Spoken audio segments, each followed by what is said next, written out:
Hi, how's it going? So, as you saw in my last video, my poor little Frankenstein Gameboy SP was not long for this world and drastic action had to be taken. So, we've done it. We have upgraded to a IPS2 screen. We fitted the brightness button, which is optional. We changed the battery to a new one. And we also changed the speaker because when we took it apart, the other one was in a bit of a state. And the new speaker, maybe it's me, maybe it's the case, seems a bit quieter than the original. But that's okay because it works great through headphones. And the new case, well, it came free with the screen. What can I say? You get what you pay for. So, without further ado, here she is. As you can see, we went for the Zelda themed one. Volume sliders nice and smooth. It came with the black buttons. They feel okay, nothing special. What I am happy about, the on-off switch on my other one was faulty. It wasn't the switch at all. It was this physical mechanism, this black button that's part of the case, that was worn out. This one, rock solid. The new battery's installed. Pretty new sticker. Easy Flash Omega. Very happy with that. And of course, the usual expansion ports. We haven't done the USB-C or anything. I didn't see any point. Now, on to this cheap case. Do you see here this bit? Slightly different colour, the way the light's shining. This piece is separate and there's a screw on the inside to hold it in place. But no matter how far I tightened it, it's loose. It wouldn't go all the way. So you open it up.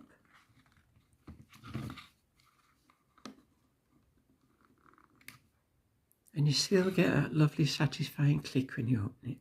Because these hinges are the original hinges I recycled. Now this, see this piece has moved. I may have to glue that down if it gets annoying. It's not critical to the structure or anything, it's only ornamental. It's driving me mental. See, it just moves. Tisk tisk. So a little dab of glue down there will sort that out. See, when we go to close it, you see this piece moves back where it should be with a clunk. There's that nice thud as you close it, so you know you close properly. I think that's more to do with me using the original Game Boy hinges. So, this came with these black buttons. Feel good enough. Now, I got these covers separately because the ones they sent, well, I suppose they were supposed to be gold to match this. They didn't look very golden. They looked a bit more beigey, if you know what I mean. So I got some black covers. Okay, switch her on. See what happens.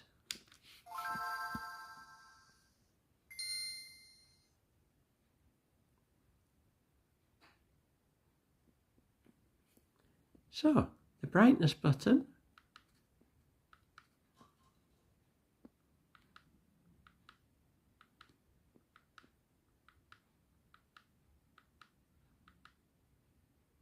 Ten levels of brightness.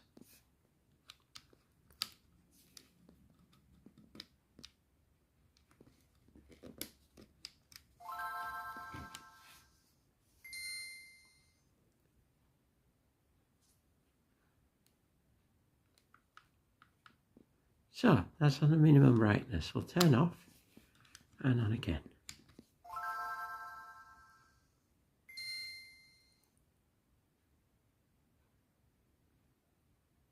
As you see, it remembers your setting.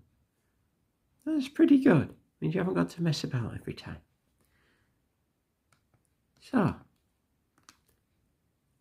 I've got all my ROMs moved across now. Very happy with playing them.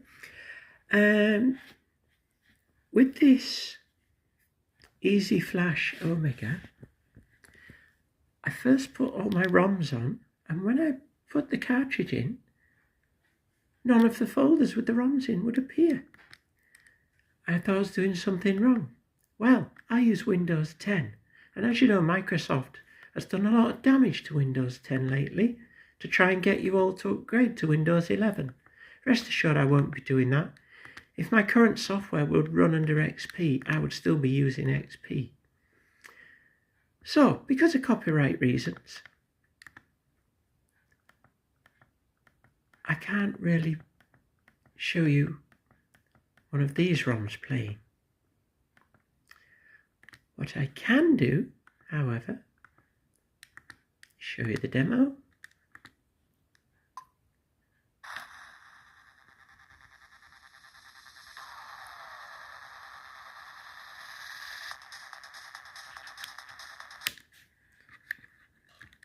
So she's all working.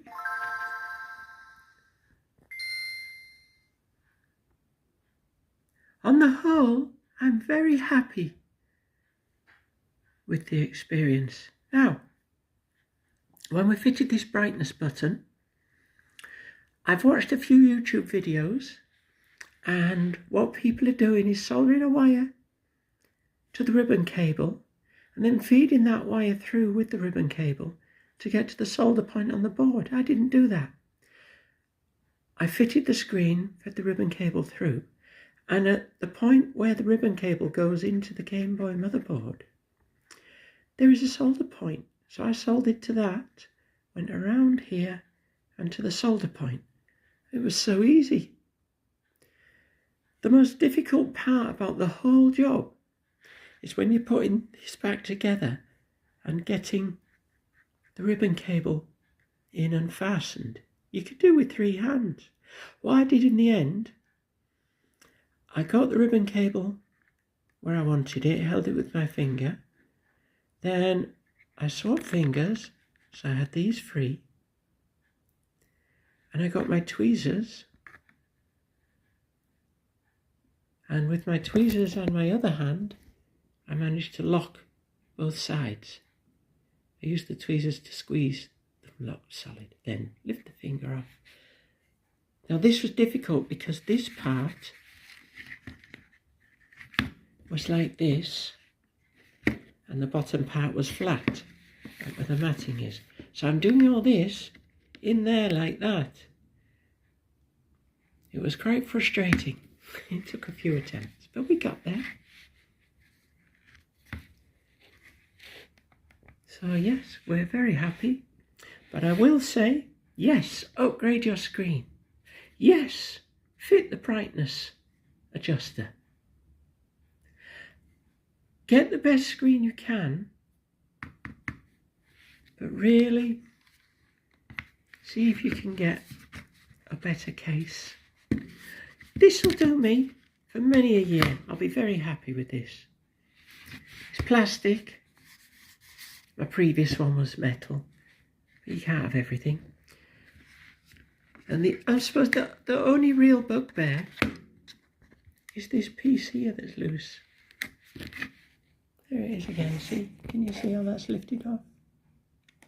Yeah, back down.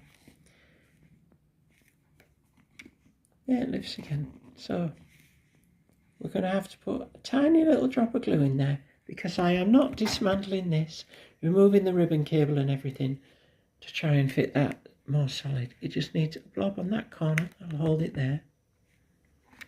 And maybe for good measure, I'll put a tiny blob there as well. So there we have it. Gameboy Advance SP, Frankenstein Edition, no more. Zelda Edition, happy out. Okay, thanks for watching. I love you. Bye-bye.